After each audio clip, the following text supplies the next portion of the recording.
नमस्कार दोस्तों, आप सभी को मेरे नए ब्लॉग पर हार्दिक स्वागत है। आज का मेरी ब्लॉग बहुत ही ज्यादा खास बनने वाली है। सबसे पहले मैं आपको हमारी कॉलेज की एक छोटी सी झलक दिखाने वाली हूँ। उसके बाद हम रथ यात्रा के शुभ अवसर पर शामिल होंगे।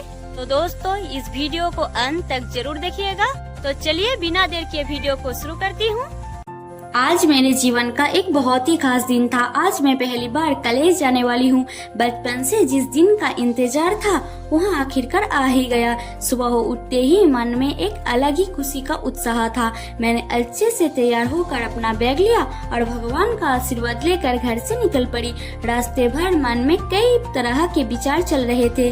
चारों ओर सुंदर दृश्य मन को बहुत सुकून दे रहा था। सड़क के किनारे लहरते पेड़, ठंडी हवा और खुला नीला आसमान इस सफर को और भी यादगार बना रहा था। ऐसा लग रहा था कि जैसे प्रकृति भी मेरे इस नए सफर का स्वागत कर रही हो।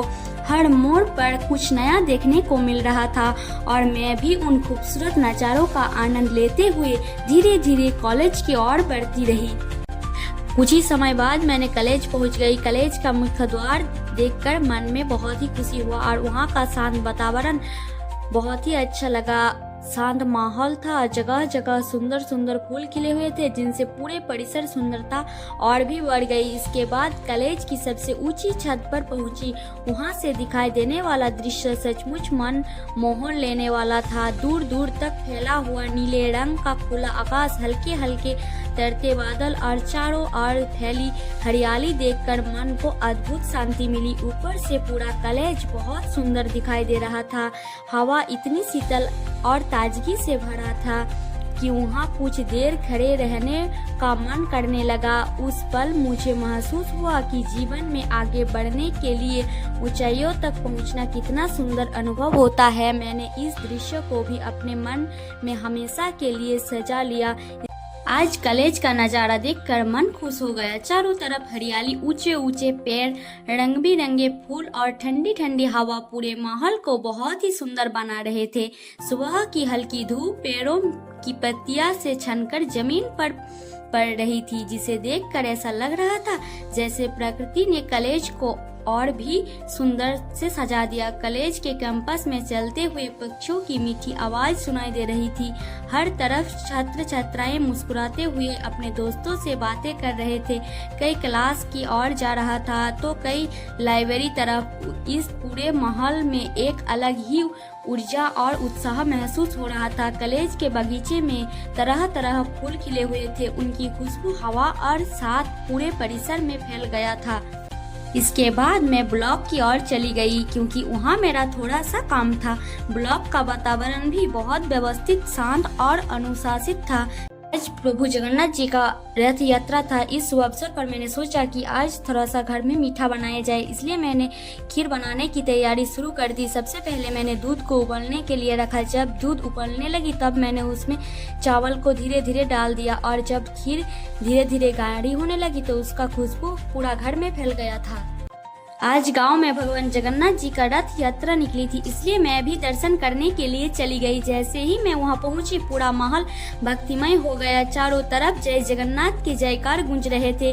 रंग बिरंगे फूलों से पूरा रथ सजा हुआ था और वहाँ से वापस घर आने के बाद मैंने सोचा कि आज पूरी भी बनाई जाए, इसलिए मैंने एक बड़े बर्तन में गेहूं का आटा ले लिया और उसमें थोड़ा सा दूध, चीनी और नमक मिलाकर अच्छे से आटा को गूंद लिया, जिससे वहाँ और भी मुलायम हो गया। इसके बाद मैंने कढ़ाई में तेल गरम के लिए चढ़ा दिया। जब तक तेल गरम हो रहा था तब मैंने आटे को छोटी छोटी लोइयां बनाई और उन्हें बेलने की सहायता से गोल गोल पूड़ियों के आकार में बेल लिया। जैसे ही तेल अच्छी तरह गरम हुआ मैंने एक एक करके पूड़ियाँ तेल में डालनी शुरू की।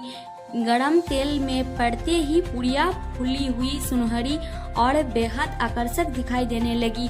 उन्हें फूलते हुए देखना अपने आप में बहुत आनंददायक था। मैंने पूड़ियों को दोनों तरफ से सुनहरा होने तक सावधानी से तला।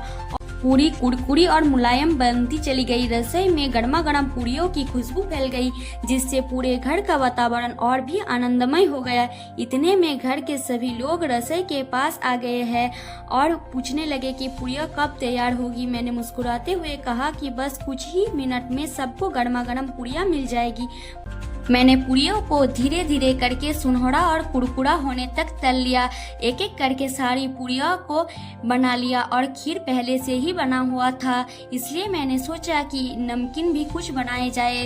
तब मैंने छोटे छोटे टुकड़े में आलू को काटा, फिर कढ़ाई में तेल डालकर उसमें लाल मिर्च डाल दिया, फिर आलू को डालकर उसमें स्वादानुसार हल्दी एवं नमक मिलाई और आलू को बहुत ही अच्छे से फ्राई की। भर की थकान मानो एक पल में दूर हो गई। परिवार के साथ बैठकर गर्मा गर्म पूरियों खाने का वह पल मेरे लिए बहुत ही यादगार और सुखद अनुभव बन गया था और मैंने सारी पूरियों को हाथ से छूकर देख रही थी कि कितनी नरम, इतनी अच्छी बनी थी कि इसको देखते ही खाने का मन कर जाए और एक खाने के बाद दूसरा भी खाने का मन कर रहा था और बहुत ही नरम बनी थी। और कलर की तो बात ही छोड़ो भाई, इतना सुंदर कलर आ गया था, पूरा गोल्डन ब्राउन, और देखने में भी काफ़ी इंटरेस्टिंग लग रहा था। फिर मैंने खीर, आलू फ्राई और पूरी को एक प्लेट में अच्छे से सजा। तो दोस्तों, आज का ब्लॉग यही समाप्त होता है। अगर मेरी वीडियो अच्छी लगी हो तो लाइक करिए, अपने दोस्तों के साथ शेयर करिए और इस चैनल को सब्सक्राइब करना बिल्कुल भी ना भूलें। फिर मिलते हैं एक नए ब्लॉग के साथ।